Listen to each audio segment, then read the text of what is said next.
शिवसेना उद्धव बाळासाहेब ठाकरे पक्षाचे विधान परिषदेचे आमदार सुनील शिंदे आपल्याबरोबर आहेत। सुनील शिंदेजी दोन ठाकरे बंधू एकत्रित आले, परंतु त्याचा सगळ्यात राग जो आहे तो इतर लोकांकडून व्यक्त केला जातोय।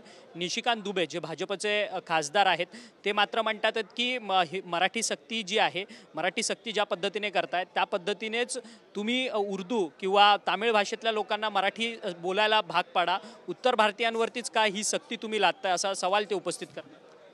महाराष्ट्रामधील जातीय सलोखा बिघडवण्याचं जर काम कोण करत असतील तर ते नेहमीच सत्ताधाऱ्यांकडून झालेलं आहे, लक्षात ठेवा।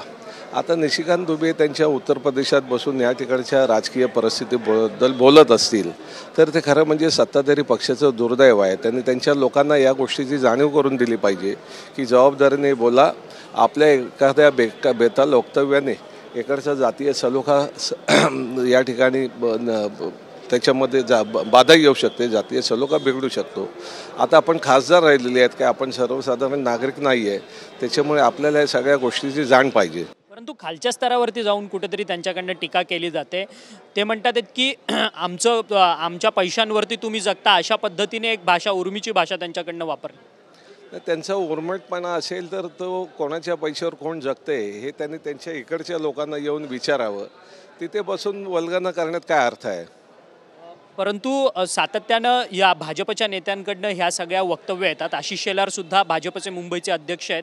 ते म्हणतात की मराठी सक्तीकरणाच्या संदर्भात ज्या पद्धतीने मनसे कार्यकर्त्यांनी मारण्याची भूमिका घेतली आहे ती त्याची तुलना पहलगामच्या दहशतवादी हल्ल्यासोबत केली आहे। खरं तर मराठी सक्तीकरण मराठीच्या सक्तीकरणाकरता जी लोक लढतात आहेत ते सगळे दहशतवादी आहेत का असं?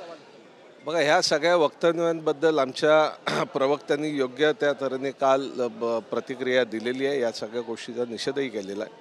पहलगामचा विषय आणि हा विषय याच्यामध्ये जमीन आसमानचा फरक आहे। कुठल्याही विषयाला परस्पर कुठेतरी संबंध लावून गल्लत करू नये। ज्या विषयाने मराठी मन एकत्र आलेला आहे त्या मराठी मनाचा मान आणि सन्मान राखला गेला पाहिजे, एवढं मी निश्चित सांगतो। परंतु हेच निशिकांत दुबे असं देखील त्यांच्या ट्विटमध्ये म्हणतात की आपल्या राज्यात कुत्रा देखील वाघ असतो म्हणून, आणि अशा पद्धतीने ते ह्या सगळ्या मराठी सक्ती करणाऱ्या लोकांवरती ते टीका करतात। मी मगाशी म्हटलं ना की कुठेतरी राजकीय बेताल वक्तव्य करून स्वतःचं महत्त्व वाढवण्याचा हा बालिश प्रयत्न आहे। दुसऱ्या प्रदेशात बसून तुम्ही वाघाबद्दल बोलताय हे चुकीचं आहे। इथे आल्यानंतर वाघ म्हणजे वाघ आणि मग बाकी काय ते त्यांना कळेल। निरहुआ अभिनेते आहेत, भोजपुरी अभिनेते आहेत, भाजपचे ते नेते सुद्धा आहेत। ते म्हणतात की खरं तर अशी सक्ती करणं योग्य नाही आहे। तिथे कोणी उत्तर भारतात आलात मराठी माणूस तर त्यांना योग्य जागा दाखवू असं देखील म्हणतात।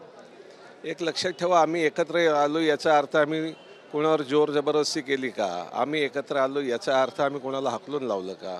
म्हणजे एखाद्या गोष्टीचा पराचा कावळा करून स्वतःचं राजकीय या ठिकाणी बालिशपणाचं प्रदर्शन करणं हे चुकीचं आहे।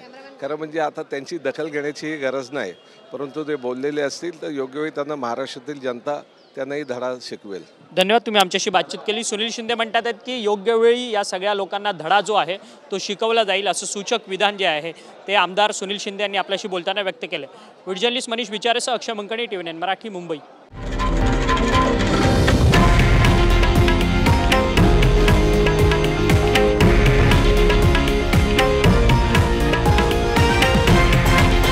हे आहे देशातील नंबर 1 न्यूज नेटवर्क आणि आपण पाहत आहात TV9 मराठी, एकमेव।